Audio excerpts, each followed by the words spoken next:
ሰላምና ጤና በያላችሁበት ይሁን የቻናል ቤተሰቦች እንደምን አላችሁ? በዚህ ሰዓት መሰማትና መደመጥ ያለባቸውን ሁለት አጫጭር ሰበር መረጃዎችን ወደ እናንተ ለማድረስ መጥቻለሁ። ቻናሉን ሰብስክራይብ፣ ቪዲዮ ላይክ እያደረጋችሁ መረጃውን እንድትከታተሉ በአክብሮት ተጋብዛለሁ። በቀጥታ ወደ መረጃው አልፋለሁ። አብራችሁን ቆዩ።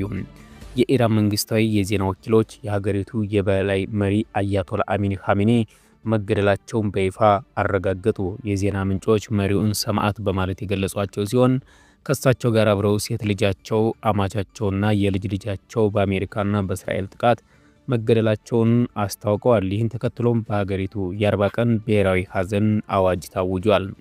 የኻሜኒ ሞት የተረጋገጠው በፕሬዝዳንት ዶናልድ ትራምፕ መሪው መገደላቸው እሳቸውን የሚተካ ግለሰብ ማን መሆን እንዳለበት ጥሩ ግንዛቤ እንዳላቸው ከገለጹ ከጥቂት ሰዓታት በኋላ ነው። ትራምፕ የአሜሪካ ጥቃት አስፈላጊ ሆኖ እስከተገኘ ድረስ እንደሚቀጥልም በዚሁ መግለጫቸው አስታውቀዋል። የመሪው መሞት ተከትሎም በኢራን ህገ መንግስታዊ መሰረት ሀገሪቱን የሚመራ ጊዜያዊ ምክር ቤት ይቋቋማል። ይህም ምክር ቤት የኢራን ፕሬዝዳንት፣ የፍትህ አካል ኃላፊና ከጥበቃ ምክር ቤት የተመረጡ አንድ የሃይማኖት ምሁርን ያቀፈ ይሆናል። በሌላ በኩል እስራኤል በኢራን ላይ አዳዲስ ጥቃት ማዕበል መጀመሯን ያስታወቀች ሲሆን በተባበሩት አረብ ኤሚሬትስና በባህሬን ላይም ደግሞ አዳዲስ የኢራን ጥቃቶች መፈጸማቸው ተዘግቧል። ይህም የቀጠናውን ውጥረት ይበልጥ አባብሶታል።